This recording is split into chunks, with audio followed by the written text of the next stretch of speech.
Qala fabima aghwaytani la'aq'udanna lahum siratakal mustaqim.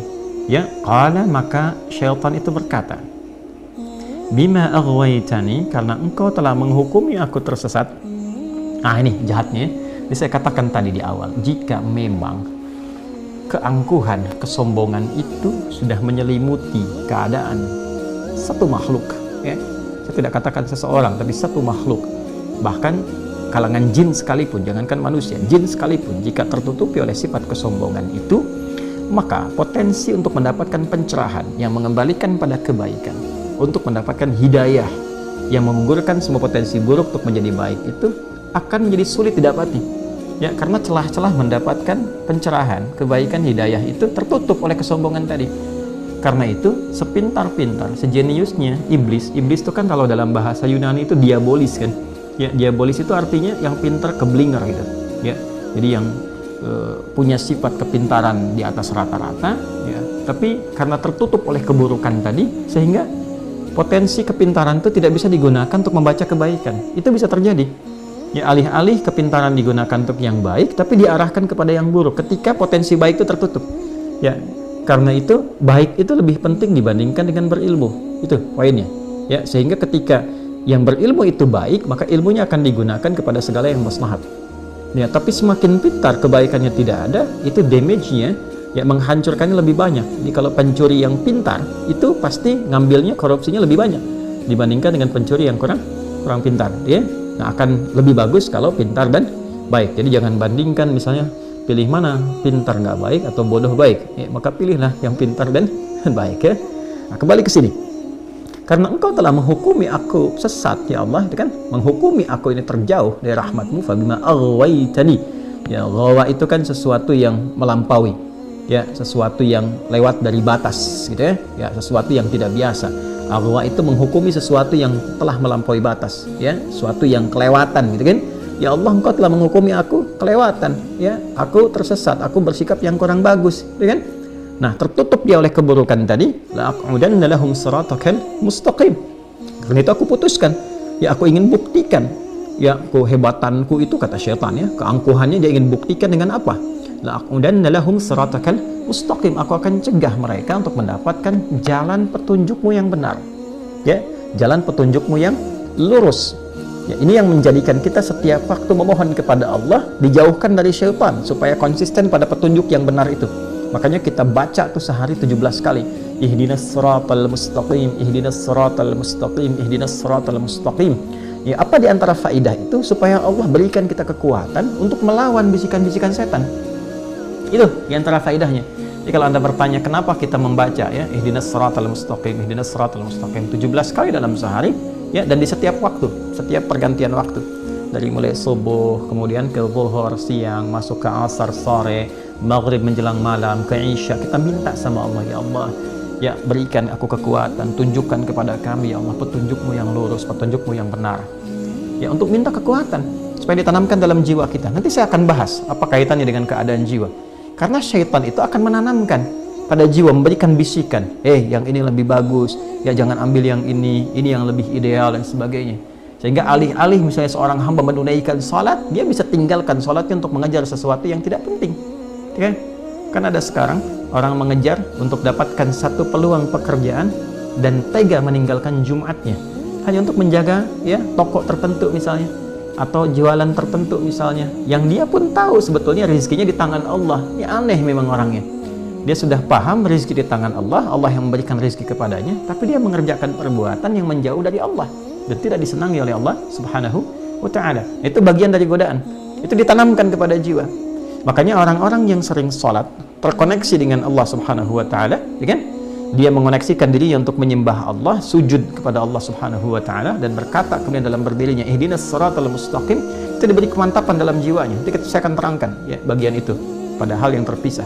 Diberi kemantapan, sinyalnya gampang.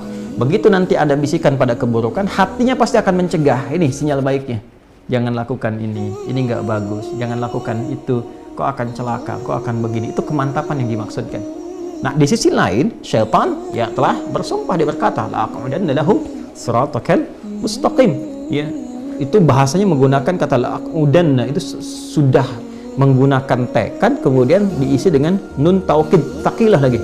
Ya, nun taukid takilah menggunakan nun, ya nunnya lagi yang versi tinggi untuk menunjukkan kesungguhan. Yaitu dalam bahasa Arab itu kalau orang sudah tidak mampu mengerjakan sesuatu karena kelemahannya, yaitu sudah dikatakan dengan taqa'ud, huwa mutaqa'id, dia sudah purna, sudah selesai karena keadaan fisiknya sudah tidak memungkinkan mengerjakan pekerjaan yang seperti ini lagi, ya. Nah, kalau kita ingin melemahkan sesuatu sehingga tidak mampu mengerjakan tugas yang akan dilakukan dan dia menjadi betul-betul lemah, itu menggunakan diksi yang disebutkan dalam Al-Quran ini, ya, la'aqudanna, itu la-nya menunjukkan kesungguhan, ditambah lagi keseriusan pakai nun taukid, itu thaqilah di situ, ya, dan itu menunjukkan tekad yang sangat serius. Aku betul-betul akan melemahkan, itu kata syaitan, ya, dan ini ditampilkan di Al-Quran untuk memberikan informasi kepada kita supaya kita kenal, gitu. Ini kalau Allah sudah sampaikan, tegaskan, nggak sadar juga manusianya dengan cara apa lagi dihambat untuk berbuat salah. Jadi ini menunjukkan bahwa Allah menginginkan hamba itu jadi soleh, karena itu diinformasikan. Ya, syaitan berkata, diinformasikan di sini, syaitan berkata, aku akan serius bersungguh-sungguh melemahkan setiap potensi manusia untuk mengikuti petunjuk Allah yang benar. La'aqudanna lahum siratakal mustaqim. Jadi syaitan pun menyadari, mengakui petunjuk Allah itu benar. Semua yang bersumber dari Allah itu pasti baik. Dan itu syaitan sendiri mengakui. Ya, karena itu jangan diikuti, ya, provokasi-provokasi setan ini, karena dia pun mengakui semua yang bersumber dari Allah itu benar. Artinya kalau Allah memerintahkan itu yang terbaik. Kalau Allah melarang, di situ ada bahaya. Kan? Jangan korupsi, jangan mencuri, ada bahaya di situ. Jangan menipu, jangan berdusta, ada bahaya. Jangan membunuh, jangan berzina, ada bahaya di situ. Jangan riba, ada bahaya di situ. Kan? Setan tuh mengakui. Cuman karena kesombongan, dia gengsi mau ambil. Ya, karena keduluan oleh Adam, dia nggak mau tuh, gengsi dia pada kondisi itu. Itu sebabnya yang menjadikan dia memilih untuk memprovokasi hamba, melemahkan supaya nggak paham. Ya, jangan mencuri, diberikan gambaran-gambaran seakan untuk dengan mencuri itu jadi lebih nikmat, jadi lebih banyak, jadi lebih elit, jadi lebih luar biasa, pengaruhnya hebat, harta dapat datang dengan cara yang cepat, banyak lagi, sehingga semua diangankan, digambarkan, lupa dengan petunjuk. Itu yang dimaksud la'aqudanna lahum. Ya, saya kelihatannya lebih enak. Jangan zina, tetap aja ada yang zina. Karena digambarkan gitu. Tahu, dalam hati kecilnya tahu mencuri itu salah, korupsi itu salah, zina itu salah. Tapi kenapa masih dilakukan? Ini problemnya. Karena nggak kenal dengan cara kerja syaitan ini. Nggak kenal. Ya, jangan riba, masih riba. Ya kan? Jangan zina, masih zina. Tiap hari berita kelihatan, ini selingkuh dengan ini zina, ini begini, ini begitu. Ya kan? Jangan korupsi, tiap hari kita lihat berita, ini pencurian, ini penipuan, ini korupsi sekian, ini begini. Masih terjadi. Kenapa? Boleh jadi karena kurang dekat dengan Allah. Ini, ya kan?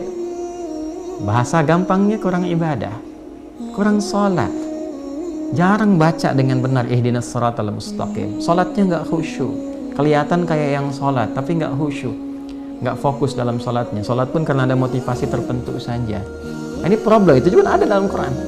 Ada orang yang sholat itu karena motivasi tertentu, karena ria, pencitraan, karena ngejar sesuatu, disebut dengan celaka. Kasihan, fawailul lil musallin alladzina hum an salatihim sahun alladzina hum yura'un. Ada lagi sifat nifaq, munafik, kelihatan, ingin cepat-cepat, ingin buru-buru, karena tuntutan tertentu saja. Motivasi sholat pun karena ingin mengejar dunia. Itu problemnya. Sehingga tidak ada kemudian keistimewaan dari kalimat itu yang menghunjam kepada jiwa yang betul-betul meminta kepada Allah untuk dilindungi. Ini poinnya.